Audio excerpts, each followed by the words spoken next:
blood. Stand to reason. 2. Begin the theater. You know what the best thing is? let alone a monster like you. Welcome मेरे प्यारे viewers. आज मैं आपके लिए एक नई मूवी एक्सप्लेन लेकर आया हूँ। जिस मूवी को हम आज एक वीडियो में एक्सप्लेन करने वाले हैं उस मूवी का नाम है आई फ्रैंकेनस्टाइन। 2014 में रिलीज हुई थी, बहुत अच्छी मूवी है। तो चलिए अब हम अपनी वीडियो को शुरू करते हैं, लेकिन पहले नीचे सब्सक्राइब का बटन है उसको जल्दी से दबा दीजिए। तो शुरू करते हैं। मूवी के शुरू में हमें बताया जाता है कि फ्रैंकेनस्टाइन एक साइंटिस्ट जिसने एक मुर्दे को जिंदा करने का तरीका बनाया, मगर जिस मुर्दे को उसने जिंदा किया वो उसी से डर गया और उसने उसे मारने की कोशिश, मगर वो चीज़ बच गई और बदले के तौर पर उसने फ्रैंकेनस्टाइन की बीवी को मार दिया। जिसके बाद फ्रैंकेनस्टाइन ने उसका शिकार करने की कोशिश की, मगर बहुत ज़्यादा सर्दी होने की वजह से जमकर वो मर गया।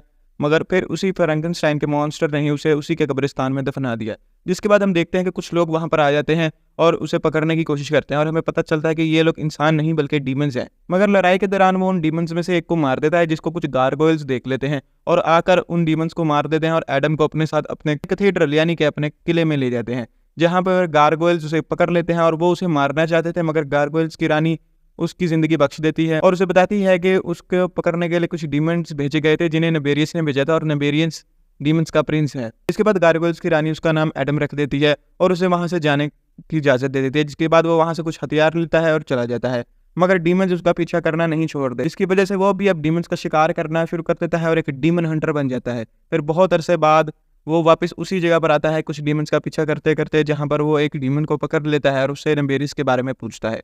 मगर तभी एक पुलिस वाला वहां पर आ जाता है और इस मौके का फायदा उठाकर वो डीमन उस पुलिस वाले को मारकर वहां से भाग जाता है। तभी एक गारगोयल आता है और एडम को पकड़कर अपने साथ ले जाता है। जिसके बाद हमें एक फैसिलिटी दिखाई जाती है जहां पर हम डॉक्टर वेट को देखते हैं, जो कि मुर्दों को जिंदा करने पर ही रिसर्च कर रही थी। आज वो अपना एक एक्सपेरिमेंट एक चूहे के ऊपर करने वाली थी और इसमें वो कामयाब भी हो जाती है। जो आदमी ये सब बैठा देख रहा था वो इस सबको देखकर काफी खुश होता है। जिसके बाद वही डीमन जो भाग निकला था वो उससे मिलने आता है और उसे एडम के बारे में बता देता है। इसके बाद हमें पता चलता है कि ये बुरा आदमी ही नबेरियस है।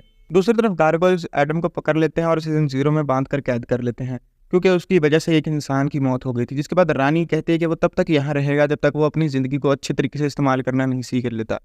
इसके बाद हम नबेरियस को देखते हैं जो कि अपने कमांडर को एडम को लाने को कहता है। फिर रात के वक्त डीमंस की एक पूरी आर्मी उनके कैथेड्रल पर हमला कर देती है और गारगोयल्स उनसे लड़ना शुरू कर देते हैं, जिसके अंदर बहुत सारे गारगोयल्स मारे जाते हैं और वो एडम को भी आज़ाद कर देते हैं ताकि वो भी अपनी ज़िंदगी के लिए डीमन से लड़ पाए। और वो भी क्योंकि बहुत ताकतवर था तो वो भी बहुत सारे डीमंस को मार देता है, मगर मौके का फायदा उठाकर डीमंस गारगोयल्स की रानी को किडनैप कर लेते हैं। जिसके बाद एडम एक डीमन को पकड़ता है और उसे इस सब के बारे में पूछता है। तो डीमन उसे उस जगह के बारे में बता देता है जहाँ पर गारगोयल्स को उसे लेकर जाना है और उसके बदले में उन्हें उनकी रानी वापस मिल जाएगी। मगर जब गारगोयल्स वापस आते हैं तो एडम वहाँ पर नहीं होता। जिसके बाद किडियन जो रानी का सबसे वफादार गारगोयल है लॉकर रूम में जाता है और वहाँ से एक किताब उठाता है, जो कि असल में फ्रैंकेनस्टाइन की हाथों से लिखी हुई नॉवल थी, जिसके अंदर उसने लिखा था कि उसने एडम को कैसे बनाया है। वो इसे लेकर उस डीमन कमांडर के पास चला जाता है और उसे ये दे देता है, जिसकी वजह से वो उनकी रानी को छोड़ देते हैं। तभी एडम भी वहाँ पर आ जाता है और डीमन से लड़ना शुरू कर देता है और उनके कमांडर को फॉलो करते करते वो उस जगह तक पहुँच जाता है जहाँ पर नबेरियस रहता है। वो किताब को लेने के लिए अंदर घुसता है, मगर देखता है कि वहाँ पर अंदर हज़ारों बॉडीज रखी होती हैं जिनके ऊपर वो एक्सपेरिमेंट करने वाले हैं। इसके बाद हम वापस कैथेड्रल में देखते हैं जहाँ रानी किडियन को एडम को वापस लाने को कहती है। अगर किडियन एडम को मार देना चाहता था क्योंकि पहले ही एडम की वजह से उनके बहुत आदमी मारे जा चुके हैं, जबकि एडम नबेरियस की फैसिलिटी में उनकी लैब तक पहुंच जाता है जहाँ पर वो डॉक्टर वेड को वो किताब पढ़ते हुए देखता है। वो फौरन वहाँ पर जाता है और उसे उसकी किताब ले लेता है, मगर तभी गार्ड भी वहाँ पर आ जाते हैं और नबेरियस भी, और वो उसे अपनी तरफ करने की कोशिश करता है, मगर तभी वो खिड़की से छलांग मारकर वहाँ से भाग जाता है। जिसके बाद एडम बैठकर वो किताब पढ़ना शुरू करता है और उसे पता चलता है कि उसे कैसे बनाया गया था। दूसरी तरफ डॉक्टर वेड अपनी लैब से निकलती है घर जाने के लिए, मगर वही डीमन कमांडर उसको फॉलो कर रहा होता है, जिसकी वजह से वो दूर जाने की कोशिश करती है। मगर तभी एडम उसे पकड़ लेता है और उसे अपने साथ ले जाता है और उसे बताता है उस जंग के बारे में जो हज़ारों सालों से डीमंस और गारगोयल्स के दरमियान हो रही है। मगर वो इस सब में से किसी भी बात का यकीन नहीं करती। मगर तभी वही डीमन वहाँ पर आ जाता है और अपनी असली शक्ल दिखाता है। जिसके बाद एडम और वो डीमन लड़ना शुरू कर देते हैं, मगर वो डीमन बहुत ज़्यादा ताकतवर था, इस वजह से वो बहुत आसानी से एडम को हरा देता है और उसे मारने ही वाला होता है। मगर तभी डॉक्टर उसे रोकती है कहते हुए कि मुझे ये अपने एक्सपेरिमेंट के लिए जिंदा चाहिए। अब इस मौके का फायदा उठाकर एडम उसे मार देता है।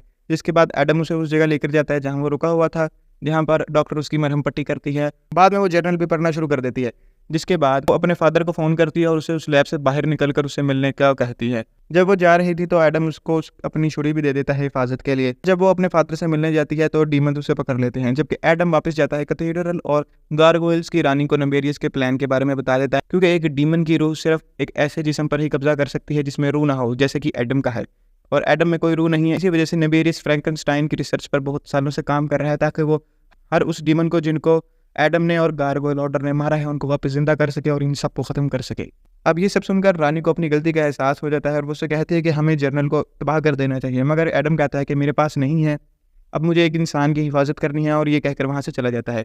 अब अपनी गलती को ठीक करने के लिए रानी किडियन को उसके पीछे भेजती है जनरल लेने के लिए और एडम को मारने के लिए, मगर जैसे ही एडम पर वो हमला करता है, अब क्योंकि एडम एक आम इंसान से बहुत ज़्यादा ताकतवर था, वो किडियन को भी मार देता है। इसके बाद हम डॉक्टर वेड को वापस लैब में देखती है जहाँ वो नेबेरिस को कहते हैं कि अब वो उसका सच जान चुकी है और उसके लिए अब कोई भी काम नहीं करेगी। सुनते ही नेबेरिस उसके फादर को मार देता है और कहता है अगर तुम्हें ये वापस चाहिए तो ले लो। उसके बाद हम देखते हैं कि एडम वो जर्नल जला देता है, जबकि डॉक्टर अपना एक्सपेरिमेंट शुरू कर देती है जो उसके फादर के साथ साथ नीचे रखी हुई सारी डेड बॉडीज पर भी होना शुरू हो जाता है। और एडम कैथेड्रल के पास जाता है, जिसकी वजह से सारे गारगोयल्स उसे देखकर उसके पीछे पड़ जाते हैं और वो उन सबको नेबेरियस की फैसिलिटी तक ले जाता है और डीमन से लड़ना शुरू कर देता है। ये सब होता देख गारगोयल्स भी उसकी मदद करते हैं और सारे डीमंस को मारना शुरू हो जाते हैं। फिर वो फैसिलिटी के अंदर जाता है नेबेरियस को मारने, और तब हमें नेबेरियस की असली शक्ल दिखाई जाती है और वो डॉक्टर वेड को उस मशीन की तरफ फेंकता है, मगर एडम उसे बचा लेता है और नेबेरियस से लड़ना शुरू कर देता है।